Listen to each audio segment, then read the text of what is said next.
souligner... Votre autre point était concerné le dumping social et environnemental. Merci, Monsieur le Président du Conseil communal. Donc, il y a des points communs entre les deux, d'ailleurs. Comme conseillers communaux écologistes, nous sommes particulièrement préoccupés par la dégradation de l'emploi, des conditions de travail et des rémunérations dans le bassin de vie de Charleroi, notamment sur les grands chantiers de construction. La ville de Charleroi, par les nombreux marchés qu'elle attribue chaque année, a une capacité réelle d'améliorer la situation dans tous les travaux qu'elle réalise et dans toutes les commandes de matériel qu'elle passe. C'est pourquoi nous déposons aujourd'hui une charte communale contre le dumping social et environnemental. Cette charge vise d'abord à responsabiliser les soumissionnaires et leurs sous-traitants en obligeant à respecter les clauses contre le dumping social, qualité de travail digne, logement décent pour les travailleurs éloignés, etc., etc. Comme écologistes, nous demandons aussi que le choix des entreprises et des produits se base sur le meilleur rapport qualité-prix, avec des critères environnementaux, sociaux et éthiques, plutôt que sur l'offre la moins chère. En effet, en se basant exclusivement sur l'offre la moins chère, ce qui est souvent le cas, pas toujours, mais ce qui est souvent le cas dans les marchés publics, la ville renforce le risque de perte de qualité, de non-respect de règles environnementales et de dégradation des conditions sociales des travailleurs concernés.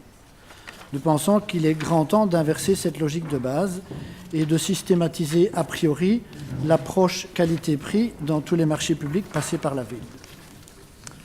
Enfin, comme écologistes, nous proposons que la ville mette en place, en collaboration avec les services de police, une plateforme d'échange d'informations et d'alerte sur le dumping social et environnemental afin de le détecter le plus rapidement possible et de faire intervenir les autorités compétentes. Le lien de proximité qu'on connaît au niveau local permet de détecter certaines situations et de donner l'alerte à des services compétents qui sont, eux, moins décentralisés que l'ensemble des services communaux. Nous pensons que cette charte améliorera donc l'emploi, la qualité de l'emploi et plus globalement l'environnement dans la ville de Charleroi, 3 préoccupations prioritaires pour les écologistes carolégiens. Je compléterai en disant que cette proposition est inspirée d'un projet qui a été rédigé par la FGTB, que nous en avons fait quelques adaptations sur une ou l'autre disposition sociale dont nous pensions qu'elle ne s'appliquait pas par rapport à la législation fédérale existante, et nous l'avons complétée par la préoccupation environnementale qui rejoint et renforce souvent la dimension sociale. Il est pour nous important que notre ville prenne clairement position contre le dumping social et environnemental qui fait au quotidien dans notre ville des dégâts importants auprès de nos concitoyens, auprès de travailleurs qui sont victimes tous les jours de ces 2 formes de dumping. Voilà, mes chers collègues, les éléments clés. Je ne vais pas présenter, je ne vais pas lire l'ensemble de la charte.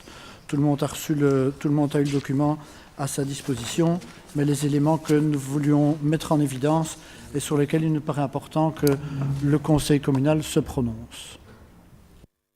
Merci, Monsieur Desguin. Je pense que sur le fond, l'ensemble des membres du Conseil communal partagent votre point de vue. Charleroi et sa région, d'ailleurs, sont une région en pleine dynamique, en pleine renaissance, et ça fournit beaucoup de travail au secteur de la construction.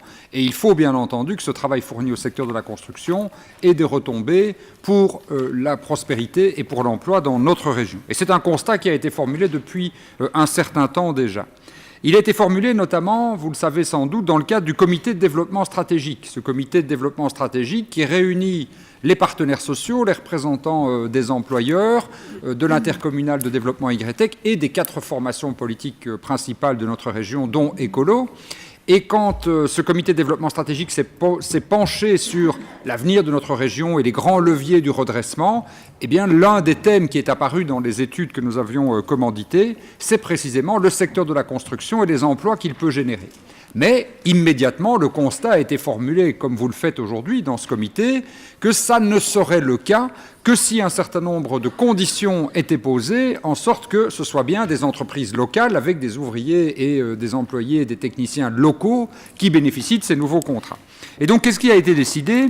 Il a été décidé dans le cadre du comité de développement stratégique, dans le cadre d'un secteur de ce plan de redressement de notre région qui s'appelle Rénovation et Grands Travaux, je cite, de mettre en place une task force sur la rédaction des cahiers des charges, ainsi qu'une réflexion sur le travail au noir et sur les ouvriers détachés. Et un groupe de travail composé d'experts et piloté par la secrétaire générale d'Ygretec, Madame Catherine Chevalier, a dès lors été mis en place par le comité de développement stratégique pour étudier cette problématique et formuler toute proposition visant à lutter contre le dumping social.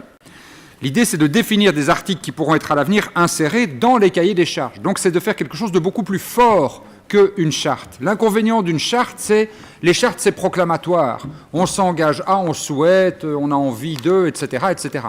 Ici, on veut faire quelque chose qui ne soit pas proclamatoire, mais qui soit véritablement contraignant. Ce soit de vrais articles ayant une force juridique contraignante qui soient inscrits dans les cahiers des charges, non seulement de Charleroi, mais de l'ensemble des communes qui sont parties prenantes à la dynamique du comité de développement stratégique et qui est pour but de lutter contre le travail au noir, de limiter l'impact du détachement, du recours excessif au détachement de personnel venant d'autres pays de l'Union européenne, de limiter la pression des soumissionnaires sur les sous-traitants, de donner accès au marché public aux PME et aux très petites entreprises de notre région et de favoriser la proximité. Ce groupe de travail a très bien avancé puisque un premier rapport de ces travaux a été fait le 25 septembre 2015. Lors de cette discussion, les organisations syndicales avaient également émis le souhait de déposer une charte. Vous l'avez dit vous-même, vous vous inspirez d'ailleurs de celle qui a été déposée par la FGTB. Et mon chef de cabinet a suggéré lors de cette réunion, plutôt que de faire une charte en parallèle, d'intégrer les experts des organisations syndicales dans le groupe de travail pour voir comment les éléments de leur charte pourraient être reformulés en articles contraignants qui fassent que demain, on puisse vraiment les intégrer dans des cahiers des charges. Les organisations syndicales et patronales se sont réjouies de cette initiative qui aboutira donc sur des mesures concrètes et contraignantes. Plusieurs réunions de travail se sont tenues depuis. Le groupe de travail a soumis une série de propositions aux syndicats, mais aussi aux fédérations patronales, à la Fédération de la construction et à la DGO5. Et tout ça sera présenté prochainement en plénière à tous les bourgmestres du bassin de vie, donc du Grand Charleroi, afin d'être adopté par le comité de développement stratégique et afin que toutes les communes, les 25 communes du bassin de vie, puissent disposer de clauses claires, précises, juridiquement sûres, pour faire en sorte que d'éventuelles infractions à ces obligations, cette fois-ci on n'est plus dans des recommandations mais des obligations, que ces infractions éventuelles puissent être facilement détectées et donc poursuivies. Et donc vous le voyez à travers toute cette démarche, notre région de Charleroi, je dis région parce que ça dépasse ici le cadre stricto sensu de la ville, fait véritablement œuvre pionnière. Ce sera bien entendu très très important pour s'appliquer aussi à tous les grands marchés de travaux qui sont annoncés, notamment dans le cadre de la programmation FEDER, et à faire de la lutte contre le dumping social au niveau local une démarche vraiment opérationnelle et efficace. Je peux vous dire d'ailleurs que les consultations qui ont été menées par ce groupe de travail auprès des différentes fédérations ont suscité tellement d'enthousiasme que déjà la Fédération de la construction nous demande d'utiliser les instruments qui ont été pensés ici pour les généraliser à l'ensemble de la Wallonie et même à l'ensemble de la Belgique. On peut donc vraiment dire que ce combat commun porté pour lutter contre le dumping social et pour déployer l'emploi ici à Charleroi fait véritablement œuvre pionnière et nous l'espérons tache d'huile au sens très positif. Et donc pour toutes ces raisons, nous n'avons aucun souci évidemment avec la charte que vous proposez, mais je vous inviterai peut-être, comme sur le point précédent, à la reporter de quelque temps. Quand le comité de développement stratégique aura arrêté ses conclusions, nous disposerons d'outils opérationnels, concrets, efficaces, et donc la charte n'aura de ce point de vue sans doute plus beaucoup de valeur ajoutée puisque nous aurons déjà des dispositions opérationnelles. Je vous recède la parole. Merci, Monsieur le Président. Je pense que les deux démarches peuvent se renforcer et se soutenir l'une l'autre. L'idée, c'est une expression du Conseil communal. Mais comme le texte a été rédigé, ça va plus loin que la déclaration d'intention, ce qui est déjà proposé ici. Il y a déjà des éléments, des dispositions qui sont prévues, contraignantes pour les cahiers des charges, notamment l'obligation pour le soumissionnaire de joindre la liste de ses sous-traitants d'avoir recours à une production locale ou de matériaux locaux. Ce sont déjà des éléments qui sont indiqués. Et la question de travailler par principe de départ dans les cahiers des charges sur le meilleur rapport qualité-prix et plus systématiquement sur le moins 10 ans.